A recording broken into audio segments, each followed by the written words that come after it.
सदियों पुरानी परंपरा है। आपको तो पृथ्वी माता की परिक्रमा का सौभाग्य मिला है। अभी आप पृथ्वी के किस भाग के ऊपर से गुजर रहे होंगे? जी, प्रधानमंत्री जी, इस समय तो मेरे पास ये इन्फॉर्मेशन उपलब्ध नहीं है, लेकिन थोड़ी देर पहले मैं खिड़की से, विंडो से बाहर देख रहा था, तो हम लोग हवाई के ऊपर से गुजर रहे थे। अच्छा। और हम दिन में 16 बार परिक्रमा करते हैं, 16 सूर्योदय और 16 संन्यास, सनराइज और सनसेट हम देखते हैं ऑर्बिट से।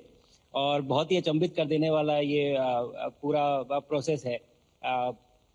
इस परिक्रमा में, इस तेज गति में, जिस हम इस समय करीब 28,000 किलोमीटर प्रति घंटे की रफ्तार से चल रहे हैं आपसे बात करते वक्त, और ये गति पता नहीं चलती क्योंकि हम तो अंदर हैं, लेकिन कहीं ना कहीं ये गति जरूर दिखाती है कि हमारा देश कितनी गति से आगे बढ़ रहा है इस समय, वाह। कि हम यहाँ पहुंचे हैं और अब यहाँ से और आगे जाना है। अच्छा शुभ, अंतरिक्ष की विशालता देखकर सबसे पहला विचार क्या आया आपको? प्रधानमंत्री जी, सच में बोलो तो जब पहली बार हम लोग ऑर्बिट में पहुंचे, अंतरिक्ष में पहुंचे, तो पहला जो व्यू था वो पृथ्वी का था।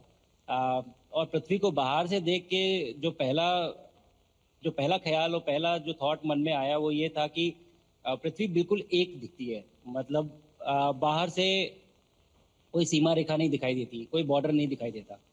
और दूसरी चीज जो बहुत नोटिसेबल थी, जब पहली बार भारत को देखा, तो हम मैप पे पढ़ते हैं भारत को, हम देखते हैं बाकी देशों का आकार कितना बड़ा है, हमारा आकार कैसा है, वो मैप पे देखते हैं, लेकिन वो सही नहीं होता क्योंकि वो एक हम 3D ऑब्जेक्ट को 2D यानी पेपर पे हम उतारते हैं। भारत सच में बहुत भव्य दिखता है, बहुत बड़ा दिखता है, जितना हम पे देखते हैं उससे कहीं ज्यादा बड़ा।